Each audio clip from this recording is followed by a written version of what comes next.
नमस्कार शेतकरी बंधूंनो, मी सौ सुजाता, जेएफसी ॲग्रोटेक सांगली आणि जेएफसी ॲग्री लॅब सांगली। आजच्या व्हिडिओमध्ये आपण आपल्या मोसंबी पिकामध्ये खतांचं व्यवस्थापन कसं करायचं याबद्दल थोडक्यात माहिती घेणार आहोत।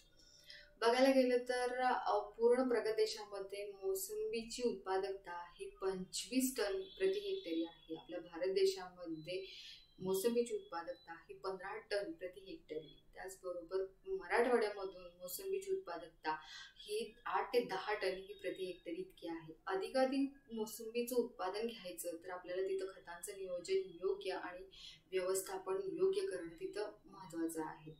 आता बघायला गेलं तर ह्या बदलत्या वातावरणामुळे आपल्या शेतकरी बांधवांना वेगवेगळ्या समस्यांना सामोरे जावं लागते। त्याच्यामध्ये सगळ्यात महत्त्वाची समस्या म्हणजे आपल्या मोसंबी पिकावरती मर रोगाचा प्रादुर्भाव होतो।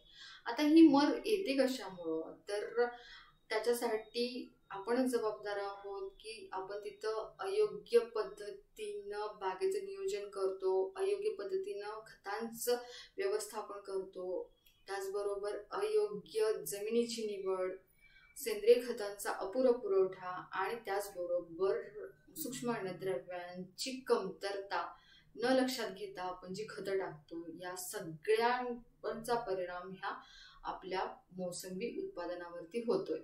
आता ही उत्पादनता कमी होतीये आणि त्याचबरोबर ज्या निरोगी बागा आहेत त्यांचा होत चाललेला ऱ्हास याचा परिणाम आपल्या मराठवाड्यातील मोसंबी उत्पादन क्षमतेवरती होतोय। त्याच्यासाठी आपल्याला खतांचं योग्य नियोजन आणि व्यवस्थापन करणं फार महत्त्वाचं आहे। आता आपले जे बागायतदार बंधू आहेत ते म्हणजे नत्र, स्फुरद आणि पालाश या पिकांच्या पुरवठ्यावरती जास्तीत जास्त लक्ष देतात।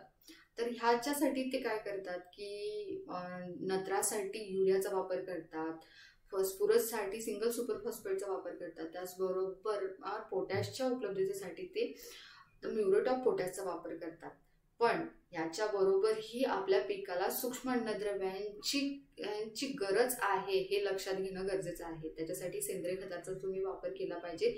सेंद्रिय खतामधूनही सूक्ष्म अन्नद्रव्यांची जी कमतरता आहे ती थोडी भरून निघेल।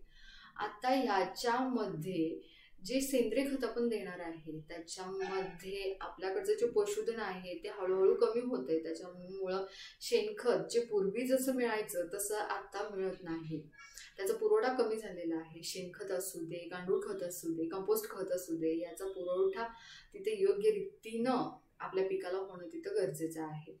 त्याचबरोबर आपल्या पिकाच्या वाढीसाठी जे लागणारे अन्न घटक कोणकोणती खत पुरवतात, तर त्याच्यासाठी सेंद्रिय खत दिलं पाहिजे, रासायनिक खत दिलं पाहिजे, त्याचबरोबर तिथं जैविक खतांचा वापरही केला पाहिजे। आता ह्या खतांच्या एकत्रित व्यवस्थापनाला एकात्मिक खत व्यवस्थापन असं म्हणतात। आता जी आपण खत देतो ते खत ज्या आपल्या पिकाची गरज आहे हे लक्षात घेऊन आपल्याला तिथं द्यायचं आहे। आता पिकाचं जे वय आहे त्या वयानुसार तुम्ही खतांची मात्रा तिथं ठरवली पाहिजे। आपल्या पिकाच्या वाढीसाठी सूक्ष्म अन्नद्रव्यांची जी गरज आहे हे आपल्याला तिथं ओळखले पाहिजे। ते तर ओळखायचं कसं की त्याची लक्षणं जी आहेत ती पिकावरती वेगवेगळी आपल्याला दिसतात। ह्या सूक्ष्म अन्नद्रव्यांमध्ये zinc, ferrous, copper, manganese, molybdenum, त्याचबरोबर बोरॉन या घटकांची, या अन्नद्रव्यांची, सूक्ष्म अन्नद्रव्यांची जर कमतरता पिकामध्ये असेल तर त्याची वेगवेगळी लक्षणं त्या झाडावरती आपल्याला दिसायला सुरुवात होतात। आणि ह्याचाच परिणाम काय होतो तर आपल्या पिकाच्या वाढीवरती, पिकाच्या फुलधारणेवरती, पिकाच्या फळधारणेवरती, फळांच्या पक्वतेवरती, प्रतीवरती, त्याचबरोबर उत्पादन क्षमतेवरती होतो। याच्यासाठी आपल्याला आपल्या खतांचं नियोजन योग्य राखणं आणि योग्य करणं तिथं गरजेचं आहे।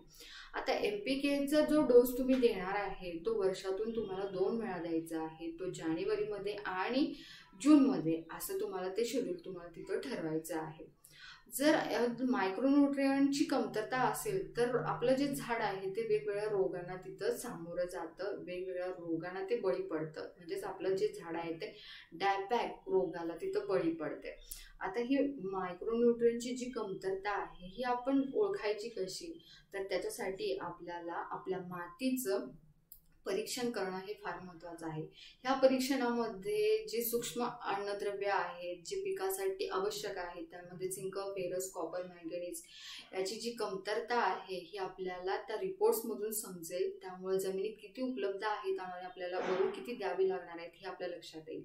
आणि त्याचबरोबर भरून देताना ती तुम्ही ड्रीपद्वारे देऊ शकता, त्याचबरोबर तुम्ही फवारणीमध्ये देऊ शकता. आता जमिनीमध्ये जी आपण खतं देतो त्याच्यामध्ये जो मुख्य अन्नद्रव्य असतात ती वर्षातून आपल्याला 2 वेळा द्यायची आहेत. आता मुख्य अन्नद्रव्यामध्ये ही वर्षातून 2 वेळा दिली जातात, पण जे पी आणि के जे आहे हे जमिनीमध्ये उपलब्ध असतं पण आपल्या पिकाला पोहोचत नसतं. त्याच्यासाठी आपल्याला जमिनीमधून बायो फर्टिलायझरचा वापर तिथे केला पाहिजे, म्हणजेच PSB KSBचा वापर केला पाहिजे.